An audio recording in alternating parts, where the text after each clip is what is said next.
항상 말씀드리는 거지만 성경이 우리에게 말씀하시는 것이 무엇인가를 지금 이 자리에서 가늠한 여인을 데려온 그 서기관과 바리새인들 앞에서 주님이 정말로 그 여인의 어쩌면은 그 죄를 사하여 주신 이 장면을 통해서 우리는 과연 성경이 지금 과연 무엇을 말씀하고 있을까를 우리는 발견해야 됩니다. 그래서 제가 오늘 제목을 성경의 본문에 나오는 말씀의 제목을 7절 후반부에 나오는 제목 중에 너희 중에 죄 없는 자가 먼저 돌로 치라 해서 제목을 이렇게 잡았어요. 죄 없는 자가 먼저 돌로 쳐라. 죄 없는 자가 먼저 돌로 쳐라. 우리가 참으로 이렇게 나를 제외하고 남을 바라볼 때는 보는 시각에 따라서 우리가 판단하게 돼 있어요. 그 사람에 대해서 좋은 감정을 가지면은 일반적으로 좋은 판단을 하고 좋게 보지만 나쁜 감정을 가지고 있으면 저 사람의 상황이 어떻든 뭐든 간에 상당히 안 좋게 우리가 판단하고 그렇게 바라봅니다. 그러면 반대로 나를 바라볼 때 누군가는 또 그렇게 볼 수 있다는 거죠. 이게 성경은 마치 거울입니다. 성경을 통해서 어쩌면 가늠한 여인이 내가 되어보는 거예요. 그래서 과연 주님이 나를 통해서 이 가늠한 여인을 통해서 하시는 역사를 통해서 과연 나에게 하시고자 하는 말씀이 무엇인가를 성경 속에서 우리가 발견해야 됩니다. 요즘 한참 미투 운동이 이제 굉장히 뜨거워졌다. 요즘은 조금 사라졌는데 코에 걸면 코걸이요 귀에 걸면 귀걸이가 되는 이 세상입니다. 제가 아는 그 찬양사역자 아버님이 어린이집을 경영하는데 3살짜리 꼬마애가 이쁘다고 이렇게 쓰다듬어 줬는데 그 부모가 그것을 가지고 경찰에 신고를 했어요. 그래서 그 원장님이 CCTV를 보여줬습니다. 보여줬더니 이것이 어떻게 성희롱이 됩니까? 그랬더니 경찰도 그것을 보고 이것이 무슨 문제가 됩니까? 라고 이렇게 판단을 내리고 그렇게 그냥 없었던 걸로 하게 됐어요. 그러니까 그 원장님도 화가 나니까 그 아이를 받지 않겠다. 당신은 다른 데 가서 저기 하라. 어떤 올무를 가지고 넘어뜨리려고 잡아뜨리려고 하는 그런 계획을 가진 자는 성경에서 바로 사단입니다. 사단은 어떻게 해서든지 우리 성도들이 어떤 문제가 있으면 그것을 가지고 자꾸 잡아뜨리고 넘어뜨리려고 지난번에 시편 40편을 통해서 말씀했던 건 자꾸 수렁에 빠뜨려 보려고 자꾸 그렇게 한단 말이에요. 교회도 문제를 만들고 우리가 전에 있던 교회에서도 그랬지만 한 권사가 저한테 와서 저런 전도사는 쫓아내야 됩니다. 그래서 제가 아무리 잘못했어도 성도가 목사한테 와서 이래라 저래라 하는 거 안 됩니다.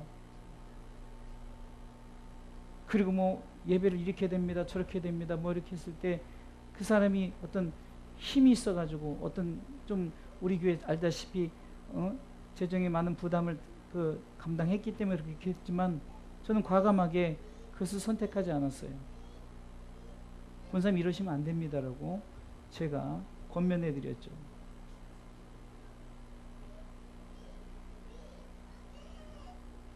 우리가 어쩌면은 억울한 누명을 써서 자기가 어떤 억울하게 당하는 일도 있을 거지만 실질적으로 정말 진짜 내가 잘못을 해서 그럴 수 있다는 거예요. 근데 오늘 성경은 진짜 잘못한 가늠한 여인이었어요. 이거는 빼도 박도 못하는 가늠한 여인이고 오늘 배경을 보세요. 예수님께서 말씀을 가르치는 쉽게 해서 지금 제가 이렇게 설교하고 있어요. 막 설교하고 있는데 그냥 장로다 어떤 권사다 되는 사람이 가늠한 여인을 데리고 와가지고 목사님 지금 성경에는 이 여자는 돌로 쳐 죽이라는데 어떻게 할 것입니까? 라고 그렇게 따져봤을 때 과연 저는 어떻게 대답할 것인가? 지금 성경은 답이 다 나와 있기 때문에 저도 멋있게 죄 없는 자가 먼저 돌로 치십시오 이렇게 멋있게 할 수 있지만 그 당시 상황에는 수업 중이란 말이에요. 강의 중이란 말입니다. 오늘 본문의 말씀해 보니까 그렇지 않습니까? 아침에 다시 성전으로 들어오시니 백성이 다 나온지라 앉으사 저희를 가르치시더니 강의를 하던 중이에요. 말씀을 가르치던 중이에요. 어쩌면 율법에 대해서 가르치던, 어쩌면은 성경에 나오지만 모세오경에 예를 들어서 죄 가늠한 여인은 돌로 쳐라 했던 그 장면일 수도 있어요. 물론 그 장면은 아니겠지만 그 장면이라고 칩시다. 그 장면에 대해서 예를 들어서 예수님이 강의를 하고 있는데 지금 그 문제를 가지고 서기관들과 바리새인들이, 좀만 줄여주세요. 가는 중에 잡힌 여자를 끌고 와서 가운데 세웠어요. 말씀을 가지고 따져보자는 겁니다. 여러분들 말씀을 가지고 따지는 부류가 어떤 부류입니까? 바로 사탄의 부류죠. 예수님 앞에 마태복음 4장에 보면은 예수님 앞에 마귀가 말씀을 가져와서 따져보는 거예요. 당신 이 높은 곳에서 뛰어내려라. 시편 91편 11절에 보면 천사가 받들어서 너를 건져 이렇게 받쳐줄 테니까 맘 놓고 말씀을 가지고 그렇게 어쩌면은요 시험하고 넘어뜨리려는 그런 부류들은 바로 사단의 부류들이란 말입니다. 우리가 신앙생활하면서 그런 일들이 없겠습니까? 그런 일들이 있을 거란 말입니다. 그래서 오늘 죄 없는 자가 먼저 돌로 쳐라 이 말씀의 제목을 가지고 과연 예수님께서 우리 가운데 무엇을 말씀하실까? 첫 번째는 모든 사람은 죄가 있다는 것을 우리 예수님은 말씀하고 있는 거예요. 예수님께서 그런 자들에게 한마디 멋지게 내던진 말씀이 뭡니까? 죄 없는 자가 먼저 돌로 쳐라. 여기서 보면요 죄 없는 자란 부분 나오고 먼저란 부분이 나옵니다.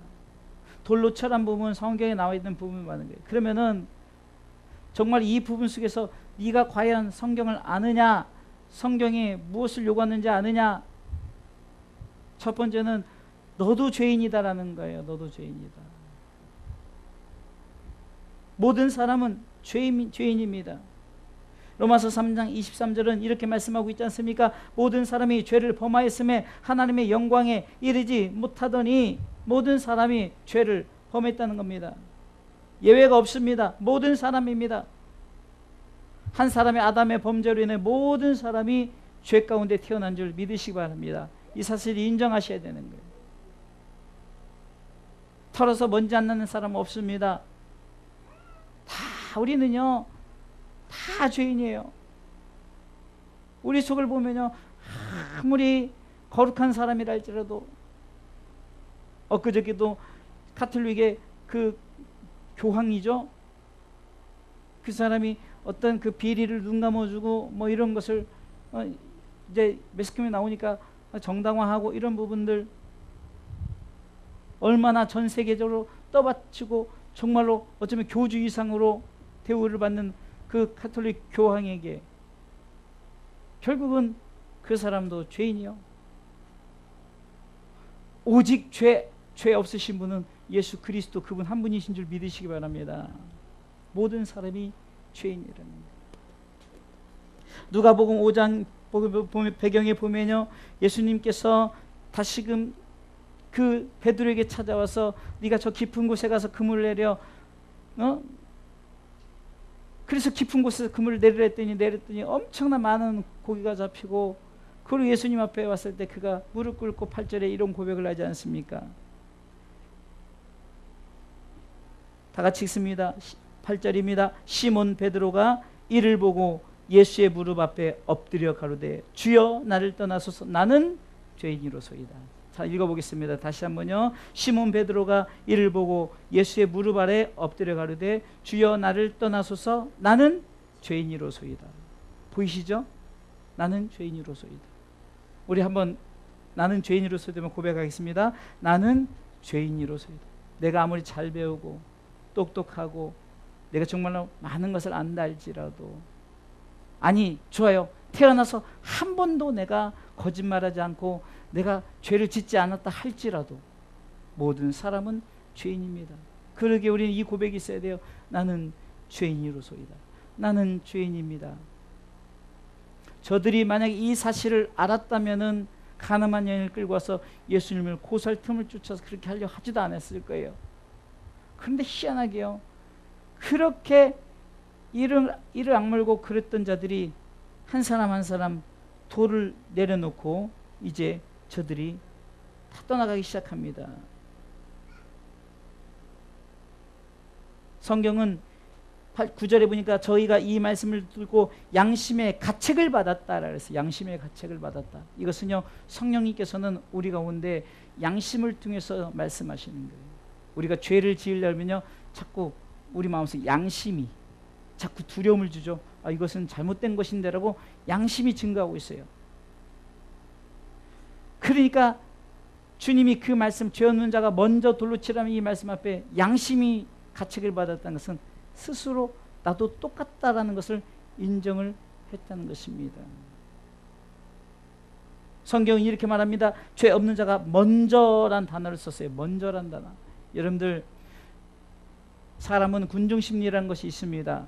만약에 이 중에 한 사람이라도, 그 무리 중에 한 사람이라도 돌을 집어 던졌다면요, 그 돌이 다 그 여인 향해서 다 날아갔을 거예요. 그런데 오늘 성경은 말합니다. 어른부터 젊은이까지 다 돌을 내려놨다 그랬어요. 양심의 가책을 받. 그러니까 먼저 그렇게 하지 못했다는 거예요. 주님께서는 먼저란 단어를 썼어요. 죄 없는 자, 너희 중에 죄 없는 자가 먼저 돌을 치라.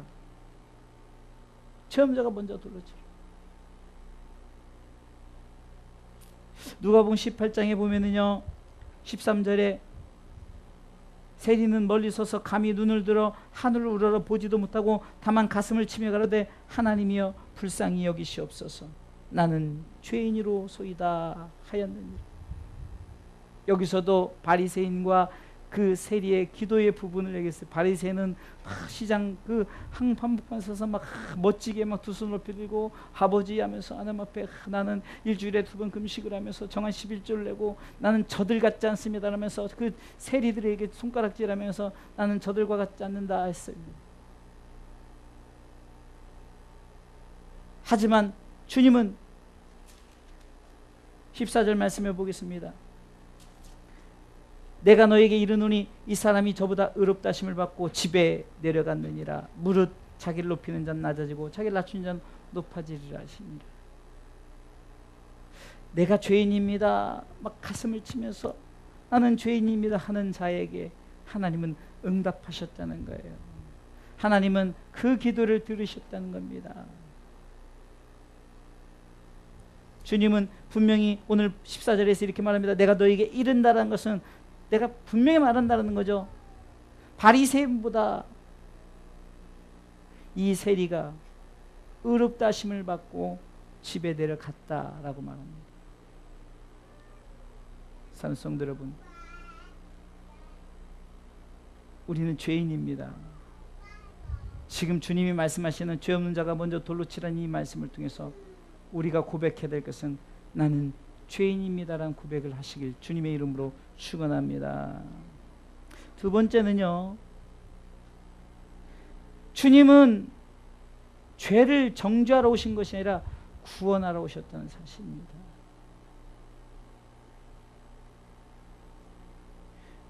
그렇기니까 복음은 오직 예수 믿고 구원받는 것에 대한 얘기라는 거예요. 간음을 했다 안 했다 이것을 다루려고 하는 것이 아닙니다. 주님은 요한복음 3장 16절에 하나님이 세상을 이처럼 사랑하사 독생자를 주셨으니 이는 저를 믿는 자마다 멸망치 않고 영생을 얻게 하려 하심이니라. 그러면서 17절 보세요. 17절 말씀에 하나님이 우리 다 같이 읽을까요? 하나님이 그 아들을 세상에 보내신 것은 세상을 심판하라 하심이 아니요 저로 말미암아 세상이 구원을 받게 하려 하심이라는 거예요. 죄로 정해놓고 너는 간음했어, 너는 도둑놈이야, 너는 나쁜 짓을 했어, 너는 사기꾼이야 이러려고 온 것이 아니라, 복음은 윤리적인 것을 다루려고 온 것이 아니라 복음은 구원에 관한 이야기라는 거예요. 무슨 죄를 정하려고 예수님 오신 것이 아니라 심판하려고 온 게 아니에요. 우리를 구원하려 오신 거라는 거죠. 12의 혈루증을 가진 여인이 주님 앞에 섰을 때 누가복음 8장 48절에 주님께서 이렇게 선언합니다. 예수께서 이르시되 딸아 내 믿음이 너를 구원하였으니 너를 구원하였으니. 아니 12의 혈루증 병의 고침을 지난번에도 말씀했죠. 요한복음 6장 39절에도 나를 보내신 이 뜻은 내게 주신 자 중에 내가 하나도 잃어버리지 아니하고. 그 첫 번째 우리가 하나님의 일을 첫 번째가 바로 구원에 대한 얘기는 구원.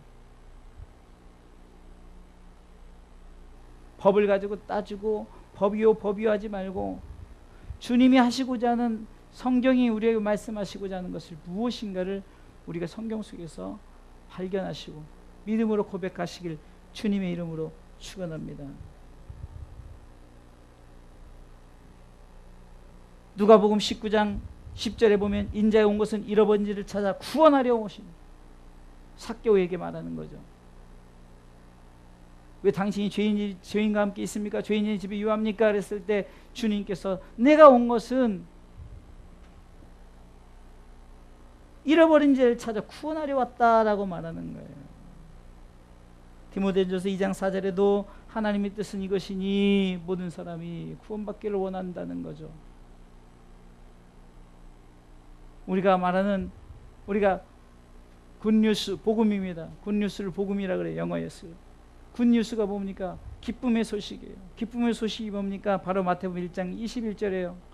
자기 백성을 저희 죄에서 구원할 자라는 거예요. 할렐루야. 구원에 대한 얘기. 성경은 구원에 관한 책입니다. 사실 잘못된 교리를 가진 사람들이 막 너 언제 구원받았냐 막 이렇게 하다 보니까 구원파에서 구원이 이상하게, 우리가 원래 구원이란 말이 굉장히 좋은 말인데 저들이 쓰니까 구원파, 하나님의 교회 엄청 좋은 말인데 그 이단자들이 잘못 쓰니까 하나님의 교회가 이상하게 돼버리는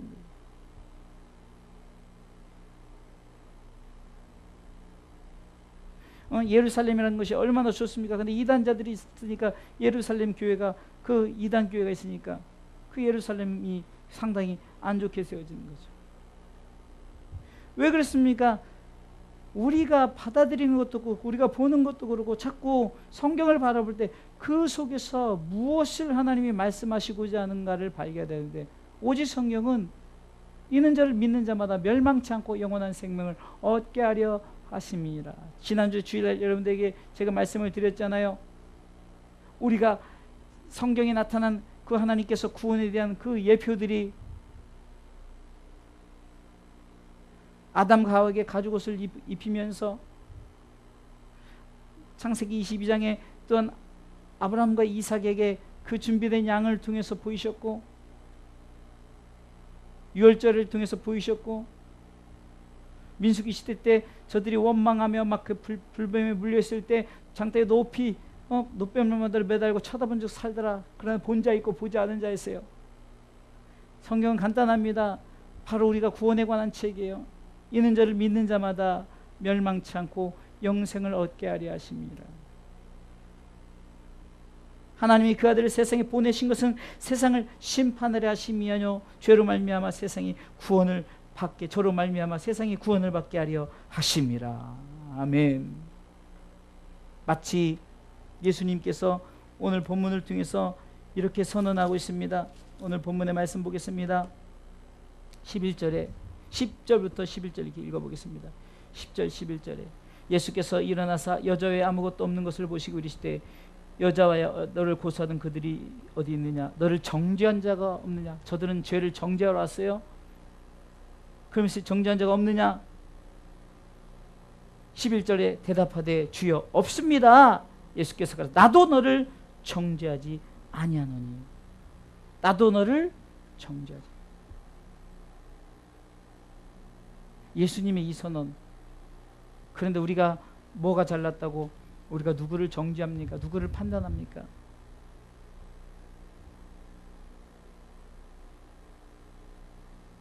자꾸 어떤 부분에 있어서 싸움이 되는 것이 뭡니까? 자꾸 그 사람을 죄로 정하고 그 사람이 잘못됐다, 그 사람이 뭐 했다.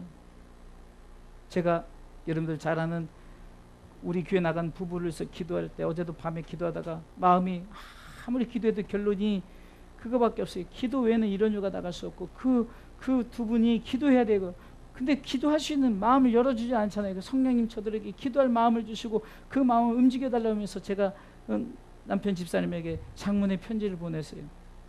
다른 게 아니라 아내를 사랑하십시오. 아내를 위로하십시오. 그 방법밖에 없습니다. 가정을 정말 세우고 싶으면 그렇게 하십시오.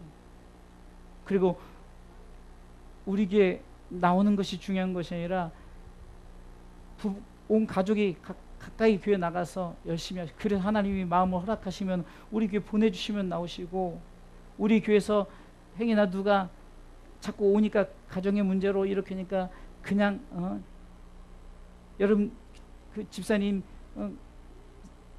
아내와 같이 가서 예배 드리세요 했을 때 서운해하지 마시고 그 마음의 중심을 좀 알아주시고, 집사님 한 명 오고 안 오고의 문제가 아니라 정말로 집사님 아내를 사랑하십시오. 아내를 아껴주십시오. 가족을 사랑, 가정을 안다면은 정말로 그렇게 하셔야 됩니다. 제가 아무리 기도해도 그 방법밖에 없네요. 사실 우리가 다 알다시피 우리도 그전에 어떻게 했습니까? 아이고 그냥 그 아내가 그러면 안 되지 저렇지 이렇게 우리가 죄로 정했었잖아요. 그러나 가만히 생각해 보니까 그것이 아니라는 거죠. 우리가 그 누구도 김일성, 김정은이라도 우리는 죄를 정죄할 수 없어요.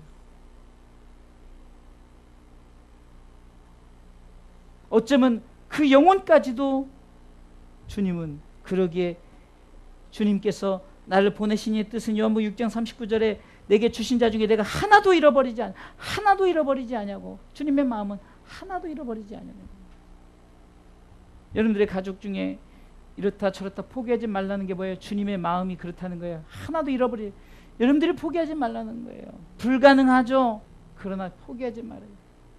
제가 이번에도 이제 우리 권사님의 그 손녀 셋이 이제 11시 예배 참석한다고 사모님한테 그 얘기를 듣고 집중 기도라는 거예요. 기도. 하나님 이번이 기회입니다. 주님 정말 11시 예배 나올 수 있도록 깨워주시고, 나만 기도할 것이 아니라 여러분들 같이 기도해야 되는 거예요. 방법이 없어요. 세상의 힘으로는 저들을 억누르고 못 나가게 하는 힘이 더 강해요. 그래서 주님 도와주세요. 오라나는 곤고한 싸움이라 이 사망이 몸에서 나는 할 수 없어요. 주님 하셔야 됩니다. 성령님 일해주세요. 성령님 도와주세요. 왜요? 그들도 주님은 구원하러 오셨기 때문입니다. 할렐루야. 가늠한 여인을 포기하지 않으셨어요. 어쩌면요 정말 그 말씀을 전하고 있는 찰나에 들어와서 저들이 그 말씀에 대해서 이렇게 저렇게 하고 있는데 주님께서 죄 없는 자가 먼저 돌로 쳐라면서 그 말씀하신 것은 지금 죄에 대한 간음에 대한 이런 문제가 아니라 어떤 문제라고요? 나는 죄를 정하러 온 것이 아니라 구원을 하러 왔다. 할렐루야. 사랑하는 성도 여러분, 여러분들 가족 한 명도 포기하지 마십시오. 저들이 다 구원받을 대상자들입니다. 제가 정말로 어쩌면 막 주여 주여 하지만 지난주에도 더 안 나오는 거예요. 그래도 제 마음에 기도하면서 평안함과 감사가 넘치는 건 뭔지 아십니까? 제가 이름을 불러서 기도하다 보니까 내가 막 부자가 된 거예요. 영적 목회 부자가 된 거예요. 내 성도가 이렇게 많다. 솔직히 우리 성도들 기도하는 것은요 30분도 안 걸려요. 그런데요 계속해서 붙이다 보니까 막 기도거리가 많아요. 그러다 우리 성도들을 딱 있다가 누구 갑자기 생각나면 그분도 막 기도합니다. 그분 기도하니까 또 그분 연결된 사람 또 기도하다 보니까 야 내가 이렇게 엄청난 목회를 하고 있구나. 왜요? 우리 교회만 나와야만이 구원의 어떤 내가 무슨 목적을 이룬 것이 아니라 우리는 계속해서 중보하면서 최소한 온 가족을 그리스도께로 인도할 수 있도록 포기하지 마십시오. 주님도 이 가늠한 여인을 포기하지 않으셨어요. 사랑하는 성도 여러분, 절대 포기하지 마십시오. 비록 우리 집사님이 아이고 우리 아들은 공산당원이라 그래요.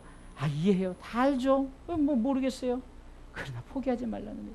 계속 주님 아시죠. 계속 기도하겠습니다. 주님 공산당원 할아버지라도 성령님 가서 찾아가면요 마음이 하나님께서 역사하시면은 믿게 하시는 거죠. 그 우리는 계속해서 주여 주여 주여 하나님 내 힘으로 할 수 없습니다. 역사해 주세요.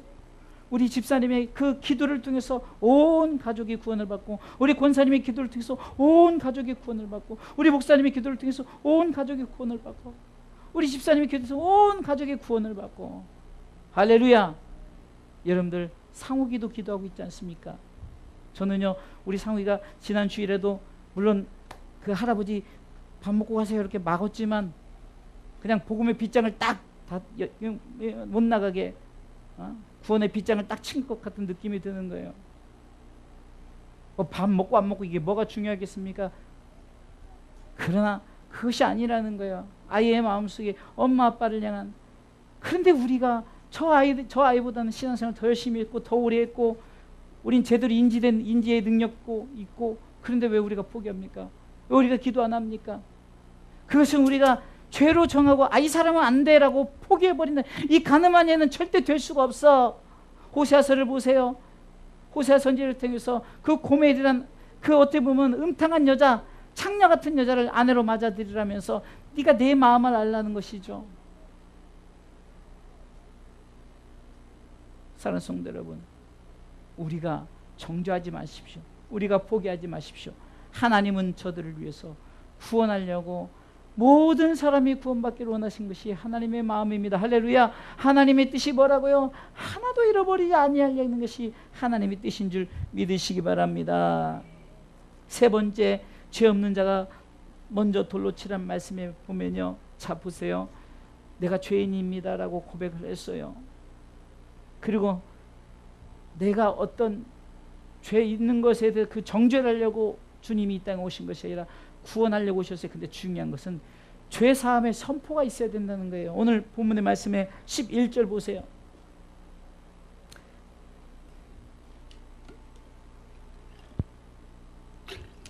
읽습니다. 시작.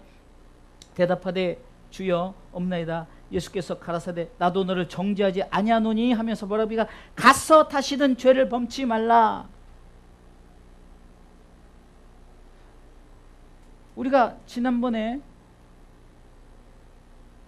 이 말씀을 보니까 뭐가 있었죠? 요한복음 5장에 보니까 38년 된 병자에게도 예수님이 요한복음 5장 14절에 보니까 그 후에 예수께서 성전에서 그 사람을 만나 이르시되, 다른 사람들은 뭐 안식일날 왜 고쳐나 뭐 이런 걸 할 때 주님은 그거 아무 관심도 없어요. 안식일이 이런 문제가 아니라 주님은 그 자를 만나자마자 그 후에 예수께서 성전에 그 사람을 만나 이르시되 뭐라고 했어요? 보라 네가 나았으니 더 험한 것이 생기지 않게 다시는 죄를 범치 말라. 여러분들 이 죄사함의 선언을 받은 자들은요, 바로 지난번에 말씀하신 구원의 확신을 갖고, 하나님을 미소 짓게 하는 게 뭐라고 했어요? 구원의 확신을 갖고 살아가는, 구원의 기쁨 감격을 갖고 살아가는 거예요. 다시는 죄를 범치 말라는 것은 네가 구원 받았으니 이 구원을 포기하지 말라는 거예요. 구원을 붙들라는 겁니다. 마귀는 그거 하나를 무너뜨리려고 우리 가운데 찾아온다는 거예요. 여러분들에게 물질의 유혹을 주고 여러 가지 상황 속에 유혹을 주고 이런 것들이 결국 뭔지 아십니까? 구원을 포기하게 만들어버리는 거예요. 천국 가는 걸 막아버리려는 거예요. 마귀의 전략은 딱 한 가지예요. 그것이 막 여러 가지 관련되어서 인간관계 속에서 아까도 부부관계 얘기했지만 그 부부관계를 통해서 무엇을 말씀하시, 그 부부가 예수 믿고 천국 가는 것을 막으려고 하는 거 아니에요. 우리가 자꾸 환경 속에서 자꾸 우리 가운데 어떤 일들 벌어집니까? 시기하고 질투하고 또한 환경 속에 무너지게 하고 자꾸 주일날 딴 데 가도록 막 길을 열고, 이게 다 마귀가 그렇게 해요. 그래서 자꾸 우리가 그런 것에 젖어들면은 우리가 아휴 뭐 그냥 뭐 일주일에 한 번, 지난번에 예배 드는데 한 번 빠진다고 뭐 문제가 있을까? 이렇게 벌써 생각하는 거예요. 왜 여러분들 예수님을 팔으려고 가룟 유다에게 먼저 생각이 벌써 예수님 팔 생각이 들어가 버린 거예요. 행동의 옹기종이 생각이 바뀌어 버린 거예요. 사랑하는 성도 여러분, 예수님께서 이렇게 말합니다. 가서 다시는 죄를 범치 말라. 얼마나 멋진 말입니까? 그리고 나도 너를 정죄하지 아니한다라는 거죠. 선언을 하는 거예요. 예수님의 선언. 아까는요, 예수님이 그렇게 오셨다는 거고 이번에는 선언하는 거예요. 따라 네 믿음이 너를 구원하느니 평안히 가라. 할렐루야. 여러분들 주님의 선언이 있어야 되는 거예요. 주님의 이 죄사함의 선포가 있어야 되는 줄 믿으시기 바랍니다. 누가복음 7장에 보면은 옥합을 깨뜨린 여자가 나옵니다. 많은 사람들이 이러쿵저러쿵 하지만 예수님께서는 그 여인에게 갑자기 진짜 이런 말씀합니다. 7장 48절에 누가복음 7장 48절 이렇게 말하면 읽습니다. 이에 여자에게 이르시되 네 죄사함을 얻었느니라. 여러분, 아니 무슨 갑자기 옥합을 깨뜨리고 머리로 예수님의 발을 씻기고 그러는데 무슨 죄에 대한 얘기를 하는 이런들. 성경을 보세요. 예수님은 병을 고치고 모든 것에 항상 뒤에 네 죄사함을 얻었느니라. 다시는 죄를 범치 않으면서 죄에 대한 문제를 얘기하는 거예요. 죄에 대한 문제를. 보세요. 모든 사람이 죄인입니다. 할렐루야. 그래서 우리가 정말로 우리 예수님께서 나를 그 죄 용서함을 하려고 구원하러 오셨습니다. 중요한 것은 내가 구원받았으니 다시는 이 구원을 놓치지 않고 끝까지 붙들고 믿음 생활을 해야 된다는 거예요. 내가 먼저 예수를 잘 믿지 않고 내가 먼저 구원의 확신이 없고 누구를 전도하겠습니까? 소경이 소경을 인다면 둘 다 구덩이에 빠져버리는 거예요. 우리는 눈을 뜨시기 바랍니다. 영적인 눈을 뜨시기 바랍니다. 영적인 귀를 여시기 바랍니다. 영적인 마음을 여시기 바랍니다. 그래야만이 우리가 저들을 인도할 수 있다는 거예요. 우리가 소경으로서도 인도할 수 없어요. 우리가 반드시 눈을 뜬 자로서 영안이 열린 자로서 내가 확신을 가지고 구원의 확신을 가지고 요한복음 4장의 그 여인을 보세요. 제가 하도 이 부분을 많이 해서 설교를 기도하다 또 설교 한 편이 딱 생각나는데 또 하면 또 이 본문이 또 들어갈 것 같은데 제가 간단하게 그 배경을 뭐냐면 복음을 받아들인 자는 변화가 있다는 것을 설교하려고 해요. 복음을 받아들이지 변화가 생기지 않습니까? 첫 번째는 자신이 변화됐죠. 두 번째는 이웃을 변화시킵니다. 그리고 환경을 변화시켜요. 복음을 받아들이는 삶의 변화가 있다는 거죠. 사랑하는 성도 여러분, 이 가늠한 여인, 물론 성경에 어떤 그 후에 이야기는 없어요. 그런데 누가 이렇게 어떤 재미있는 얘기를 했어요. 예수님이 길을 가는데 어떤 많이 보던 여자가 막 신나게 막 놀고 막 자기 마음대로 막 살고 막 그러고 다닌다는 거예요. 그래서 예수님이 이건 만들어낸 얘기예요. 그냥 그 예화 속에 있던 얘기인데 가만히 봤더니 어디서 많이 보던 여자, 알고 봤더니 전에 내가 그 많은 사람들 건져냈던 간음했던 여인이라는 거예요. 근데 거기서 가서 다시는 죄를 범치 말라 했는데 이제는 누구도 뭐라고 안 하니까 막 이제 자기 마음대로 살고 막 세상을 살합니다. 누구도 뭐 예를 들어서 누가 뭐라면은 나는 죄사함을 받은 자라고 말하지만 삶은 변하지 않았어요. 주님은 말씀하셨습니다. 네가 죄사함을 받았으니 아무도 정죄하지 않으니 가서 다시는 죄를 범치 말라. 이것을 기억하지 못하고 있다는 거예요. 사랑하는 성도 여러분, 이것을 기억하시며 우리가 살아가시길 주님의 이름으로 축원합니다. 결론적으로 말씀을 드리겠습니다. 오늘 성경 속에서 말하는 이 가늠한 여인을 통해서 우리는 무엇을 봐야 됩니까? 나는 죄인입니다. 할렐루야. 예수님은 죄를 정죄하러 오신 것이라 구원하러 오셨습니다. 또 예수님께서 선언합니다. 다시는 죄를 범치 말라. 죄사함의 선포가 있었고 다시금 우리 가운데 구원의 확신을 갖고 살라는 이 메시지가 있습니다. 성경을 통해서 우리는 이미 죄사함을 받은 자들이죠. 그럼 우리는 어떻게 살아야 됩니까? 바로 하나님의 영광을 위해서 살아가는데, 지난번에도 말씀드렸죠. 우리 성도들이 너무 어렵게 생각할까 봐 제가 쉽게 얘기하죠. 하나님의 영광을 위해서 사는 게 뭐라고요? 내가 구원받은 그 믿음을 갖고 구원을 지키고 가장 기본적인 것이라고 그랬죠. 그것이 가장 큰 것이라고 그랬죠. 그것이 되지 않고 어딜 가서 내가 복음을 전해요? 내가 먼저 구원의 확신이 없는데요. 그냥 교회를 다니고 종교 행위가 돼서는 안 됩니다. 교회를 다니는 것이 아닙니다. 왜 찬송해야 될까요? 바로 구원의 감격이라는 우리가 하나님에 대한 선언이죠. 왜 11조? 왜 감사? 왜 여러분들이 토요일에 와서 막 봉사하고 왜 매일 이렇게 힘든데 이 3층까지 올라서 예배 드리고 뭐 그 아이들을 데리고 이렇게 우리 목사님은 뒤에 와서 막 이렇게 예배 드리고 왜 그럴까요? 누구를 위해서 하는 게 타인을 위해서 하는 게 하나님의 영광을 위해서 뭐 때문에? 구원에 대한 감격과 감사 때문에. 근데 우리가 이것이 뭐 그게 뭘까 이렇게 그렇게 생각. 그런데 한번 생각해 보세요. 정말 내가 간음해서 돌로 맞아 죽어도 그런 상황이었다. 그런데 주님이 나를 구원해 주셨다 생각해 보세요. 지난번 시편 40편 말씀 중에 깊은 수렁에 빠져들어가서 막 그럴 때 주님께서 건져내 주셨다. 잃어버린 양이 마음대로 다니다가 막 늑대 이리떼들이 막 숨고 막 이런 사람들이 그 목자가 찾아와서 사랑하는 내 양 하면서 그 양을 딱 했을 때 그 양이 얼마나 마음에 평안과 안도감을 가졌을까요? 아마 그 양은 절대 집을 나가지 않았을 그 후로. 그렇죠? 세상에서 방황할 때 나 주님을 몰랐지만 그러나 주님이 나를 찾아와서 주님께서 이제 더 이상 방황해서 안 된다는 거예요. 돌아온 탕자가 후속편으로 나오면 안 된다는 거예요. 돌아온 탕자는 그것을 끝나야 됩니다. 우리가 정말로 방황의 생활은 이미 구원받았으니 우리는 더 이상 구원의 메시지가 우리 가운데 전달되지 않도록. 복음을 전하다 보면은 어떤 분들이 복음을 전하기 어렵습니까?